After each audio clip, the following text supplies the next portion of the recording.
Hello friend, નમસ્તે. હું કિંદર ખડિયા સાગર બધા સાથે મિત્રોનો આપણા YouTube ચેનલ સ્મિથ સીએસસી ઇન્ફોમાં સ્વાગત કરું છું. આ વિડીયોમાં આપણે જાણીશું ટીઈસી સર્ટિફિકેટ કેવી રીતે મેળવવું. સૌપ્રથમ તો એ જાણી લઈએ ટીઈસી સર્ટિફિકેટ એટલે શું. હવે કોઈ પણ મિત્રને સીએસસી માં એપ્લાય કરવું હોય એટલે કે કોમન સર્વિસ સેન્ટર જન સુવિધા કેન્દ્ર લેવું હોય તો તેના માટે ટીઈસી ની એક્ઝામ ફરજિયાત છે. સૌપ્રથમ તો એને ટીઈસી ની એક્ઝામ આપવાની રહેશે. તેના માટે ટીઈસી સર્ટિફિકેટ માટે રજીસ્ટ્રેશન કરાવવું પડશે. ત્યારબાદ તે એક્ઝામ આપશે, ત્યારબાદ એનું સર્ટિફિકેટ આવશે અને ત્યારબાદ જ સીએસસી માટે તે એપ્લાય કરી શકશે. તો આ વિડીયોમાં આપણે જાણીશું ટીઈસી સર્ટિફિકેટ મેળવવા માટે કેવી રીતે ઓનલાઈન રજીસ્ટ્રેશન કરીશું અને કેવી રીતે ટીઈસી સર્ટિફિકેટની એક્ઝામ આપીશું તેની સંપૂર્ણ માહિતી. તો ચેનલ ઉપર તમે નવા હોય તો અત્યારે ચેનલને સબસ્ક્રાઇબ કરી લેજો, બેલ આઇકન હિટ કરી લેજો, જેથી કરીને આવનારા તમામ વિડીયોના નોટિફિકેશન તેમજ સરકારી યોજનાકીય માહિતી તમને મળતી રહે. તો વધારે સમય ના લેતા આપણે કરીએ વિડીયોની શરૂઆત.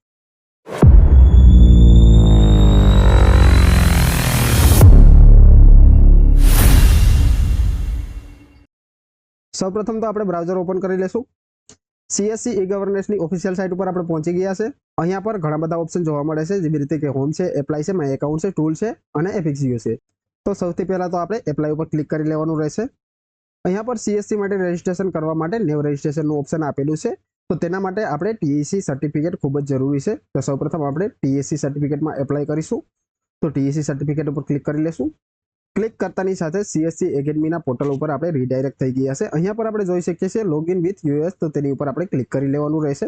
ક્લિક કરતાની સાથે લોગિન પોર્ટલ ઉપર આપણે પહોંચી ગયા છે. અહીંયા પર એક સીએસસી વીએલઈ લોગિન આપેલું છે અને બીજું પબ્લિક યુઝર લોગિન આપેલું છે. હવે તમારી પાસે પહેલેથી સીએસસી આઈડી હોય અને તમે ટીઈસી સર્ટિફિકેટ બનાવવા માંગતા હોય તો સીએસસી કનેક્ટ પર ક્લિક કરી અને તમે લોગિન કરી શકો છો. તો અહીંયા પર આપણી પાસે સીએસસી આઈડી નથી, તો પબ્લિક યુઝરમાં આપણે રજીસ્ટ્રેશન કરીશું. તો રજીસ્ટ્રેશન પર ક્લિક કરી લઈએ. ક્લિક કરતાની સાથે જ નવા રજીસ્ટ્રેશન માટેનું ફોર્મ આપણી સામે શો થઈ ગયું છે. તો ફટાફટ આપણે ફોર્મને ફિલઅપ કરી લેશું. સૌપ્રથમ તો આપણે પેજને સ્ક્રોલ અપ કરી લઈએ. નવા રજીસ્ટ્રેશન માટે સૌપ્રથમ આપણે જે આપણું ગવર્મેન્ટનું ડોક્યુમેન્ટ છે તે મુજબ અહીંયા પર નામ ટાઈપ કરી લેવાનું રહેશે. તો આધાર કાર્ડ મુજબ આપણે ઇંગ્લિશમાં ડેટા ટાઈપ કરી લેશું. ત્યારબાદ આપણો મોબાઈલ નંબર ટાઈપ કરી લેવાનો રહેશે અને યુનિક ઈમેલ એડ્રેસ પણ ટાઈપ કરી લેવાનું રહેશે. ત્યારબાદ તમે ફાધર્સનું નામ, મધર્સનું નેમ અથવા સપોઝ એટલે કે તમારા પતિ અથવા પત્નીનું નામ અહીંયા પર ટાઈપ કરી શકો છો. ત્યારબાદ સ્ટેટ સિલેક્ટ કરવાનું રહેશે અને ત્યારબાદ ડિસ્ટ્રિક્ટ, તો તે પણ આપણે સિલેક્ટ કરી લેશું. ત્યારબાદ આપણે આગળ વધી જઈએ જેન્ડર. તો અહીંયાથી આપણે જેન્ડર પણ ચૂઝ કરી લેશું. ત્યારબાદ આપણી જન્મ તારીખ અહીંયા પર એન્ટર કરી લેવાની રહેશે અને કરંટ એડ્રેસ જે પણ તમારું હોય તમારા આઈડી પ્રૂફમાં તે મુજબ અહીંયા પર એડ્રેસ ટાઈપ કરી લેવાનું રહેશે. અહીંયા પર અપલોડ સ્ટુડન્ટ ડોક્યુમેન્ટમાં આપણો ફોટો ચૂઝ ફાઇલ કરી અને અપલોડ કરી દેવાનો રહેશે. ફોટોની સાઇઝ મેક્સિમમ 50 KB હોવી જોઈએ અને ટાઈપમાં જેપીજી અથવા પીએનજી ફોર્મેટમાં તમે અપલોડ કરી શકો છો. ત્યારબાદ આપણે પેજને સ્ક્રોલ અપ કરી અને આગળ વધી જઈએ. આટલું કરી લીધા બાદ અહીંયા પર આપણે કેપ્ચા ફિલઅપ કરી લેવાનો રહેશે. કેપ્ચા ફિલઅપ થઈ ગયા બાદ સબમિટ પર ક્લિક કરી લેશું. તો ફટાફટ આપણે બધી ડિટેલ ફિલઅપ કરી લઈએ અને સબમિટ પર ક્લિક કરી લઈએ. આટલી ડિટેલ ફિલઅપ કરતાની સાથે જ પેમેન્ટ ગેટવેનું ઓપ્શન આપણી સામે શો થઈ ગયું છે.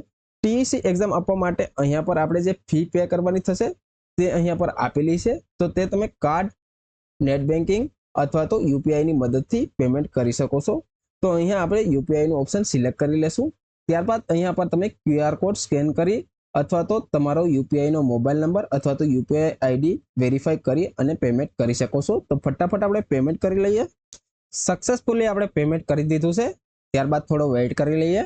પેમેન્ટ ડન કરતાની સાથે જ આપણે ફરીથી લોગિન પોર્ટલ ઉપર રીડાયરેક્ટ થઈ ગયા છે. તો હવે આપણે પબ્લિક લોગિન કરવાનું રહેશે. તો તેની ઉપર આપણે ક્લિક કરી લેશું. અહીંયા પર આપણે જોઈ શકીએ છીએ યુઝરનેમ અને પાસવર્ડ ફિલઅપ કરી અને આપણે લોગિન કરી શકીએ છીએ. હવે તમે વિચારતા હશો કે યુઝરનેમ અને પાસવર્ડ તો આપણે ક્રિએટ કર્યો જ નથી, તો અહીંયા પર કેવી રીતે ટાઈપ કરીએ? તો તેના માટે તમારે તમારી ઈમેલ આઈડી ચેક કરી લેવાની રહેશે અને ટેક્સ્ટ મેસેજ ચેક કરી લેવાનો રહેશે, જેમાં તમારું યુઝરનેમ અને પાસવર્ડ સીએસસી થ્રુ આવી ગયું હશે. તો તે અહીંયા પર આપણે ટાઈપ કરી લેશું. યુઝરનેમ અને પાસવર્ડ આપણે ટાઈપ કરી લીધો છે. ત્યારબાદ લોગિન પર ક્લિક કરી લેશું. સક્સેસફુલી આપણે ટીઈસી સર્ટિફિકેટ માટે રજીસ્ટ્રેશન કરી લીધું છે અને લોગિન પર કરી લીધું છે. અહીંયા પર આપણે સીએસસી એકેડમીના ડેશબોર્ડ ઉપર પહોંચી ગયા છે. અહીંયા પર આપણે જોઈ શકીએ છીએ જે આપણું યુઝરનેમ અને જે ફોટો છે તે પણ અહીંયા પર શો થઈ ગયું છે. અહીંયા પર ક્લિક કરી અને તમારો પાસવર્ડ પણ તમે હવે ચેન્જ કરી શકો છો. ત્યારબાદ લોગઆઉટનું પણ ઓપ્શન આપેલું છે. ત્યારબાદ આપણે આગળ જોઈએ. અહીંયા પર ડેશબોર્ડનું ઓપ્શન છે અને ત્યારબાદ જોઈ શકીએ છીએ લર્નિંગનું ઓપ્શન છે. તો લર્નિંગના ઓપ્શન ઉપર આપણે ક્લિક કરી લેશું. જેવી રીતે કે જે પણ તમને પ્રશ્ન આવવાના છે અને તેના જવાબ, તેની તૈયારી તમે અહીંયા પર કરી શકો છો. મટીરિયલમાં તમને અહીંયાથી પીડીએફ ફાઇલ મળી જશે. ત્યારબાદ તમે વિડીયો દ્વારા પણ તમારે જે એક્ઝામ છે તેની તૈયારી કરી શકો છો, જેમાં ઇંગ્લિશમાં પણ તમે જોઈ શકો છો અને અને હિન્દી લેંગ્વેજમાં પણ તમે જોઈ શકો છો. તો અહીંયાથી આપણે એક વિડીયો સ્ટાર્ટ કરીને જોઈએ. ખૂબ જ સરસ રીતે એનિમેશન થ્રુ અહીંયા પર સમજાવવામાં આવી રહ્યું છે અને એ પણ હિન્દી લેંગ્વેજમાં. તો ખૂબ જ સરસ રીતે તમે વિડીયો જોઈ અને તૈયારી કરી શકો છો ટીઈસી સર્ટિફિકેટ માટે. તો અહીંયાથી ટેબને આપણે ક્લોઝ કરી દેશું. ત્યારબાદ અહીંયા પર તમે જો ઇંગ્લિશમાં એક્ઝામ આપવા માંગતા હોય તો અહીંયાથી તમે ઇંગ્લિશમાં પણ વિડીયો જોઈ અને તૈયારી કરી શકો છો. ત્યારબાદ અહીંયાથી મટીરિયલ ડાઉનલોડ કરી શકો છો. તો અહીંયાથી એક પીડીએફ ફાઇલ ડાઉનલોડ કરીને આપણે જોઈએ. અહીંયા પર આપણે જોઈ શકીએ છીએ પીડીએફ ફાઇલ આપણે ઓપન કરી લીધી છે, પરંતુ બધી માહિતી ઇંગ્લિશમાં જ આપેલી છે. તો ગુજરાતી લોકોને તૈયારી કરવામાં ખૂબ જ પ્રોબ્લેમ આવશે. તેના માટે અહીંયાથી લેંગ્વેજ તો ચૂઝ કરી નહીં શકીએ, પરંતુ હું ડિસ્ક્રિપ્શન બોક્સમાં તમને ગુજરાતી મટીરિયલની લિંક પ્રોવાઈડ કરાવી દઈશ, જ્યાંથી તમે મટીરિયલ ડાઉનલોડ કરી અને સંપૂર્ણ અને સરળ રીતે તૈયારી કરી શકો છો. તો હવે આપણે આગળ વધીએ. અહીંયા પર 11 સેશન આપવામાં આવેલા છે. તો 11 સેશન તમારે કમ્પ્લીટ કરી લેવાના રહેશે. જો તમને ઇંગ્લિશ ના ફાવતું હોય તો હિન્દીમાં પણ તમે તૈયારી કરી શકો છો અને હિન્દીમાં પણ એક્ઝામ આપી શકો છો. અહીંયા પર 11 મોડ્યુલ આપેલા છે. 11 મોડ્યુલની સંપૂર્ણ તૈયારી કરી લીધા બાદ આપણે અસેસમેન્ટ ઉપર ક્લિક કરી લેશું. આ તમારી ડેમો એક્ઝામ રહેશે. તેના માટે અહીંયા પર એક્ઝામ સ્ટેટસ ઉપર અનલોક આપેલું છે, તેની ઉપર આપણે ક્લિક કરવાનું રહેશે. ક્લિક કરતાની સાથે જે પહેલો પ્રશ્ન છે તે આપણી સામે શો થઈ ગયો છે. અહીંયા પર આપણે જોઈ શકીએ છીએ ઇંગ્લિશ લેંગ્વેજ અને હિન્દી લેંગ્વેજ બંનેમાં જે પરીક્ષા છે તે શો થઈ ગઈ છે. તો અહીંયા પર આપણે જે પણ લેંગ્વેજ અનુકૂળ આવે તે લેંગ્વેજમાં આપણે જવાબ આપી શકીએ છીએ. તો અહીંયા પર જે પણ તમને વિકલ્પ સાચો લાગે તેની ઉપર ક્લિક કરવાનું રહેશે અને ત્યારબાદ આગળ વધવાનું રહેશે. આવી જ રીતે બીજો પ્રશ્ન આવી ગયો છે. આવી જ રીતે 10 પ્રશ્ન આવશે તો 10 પ્રશ્નના આપણે જવાબ આપી દેવાના રહેશે. તો બધા પ્રશ્નોના જવાબ આપણે અહીંયા પરથી આપી અને નેક્સ્ટ પર ક્લિક કરી લેશું. અહીંયા પર ટેસ્ટ આપણે આપી દીધી છે. તો અહીંયા પર રિઝલ્ટ શો થઈ રહ્યું છે.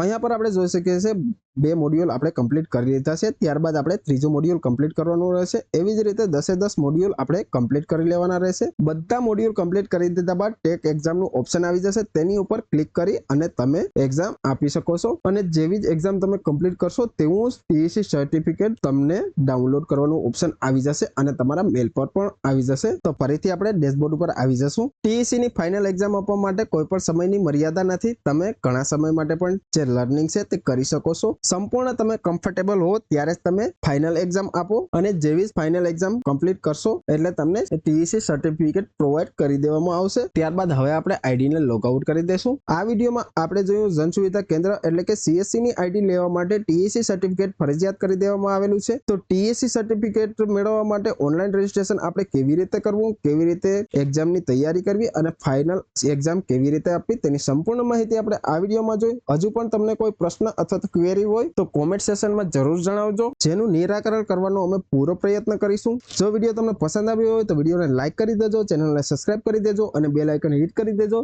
જેથી કરીને આવા જ માહિતીસભર અને યુઝફુલ વિડીયોના નોટિફિકેશન તમને મળતા રહે. તો આ વિડીયોમાં આટલું જ. Thank you friend.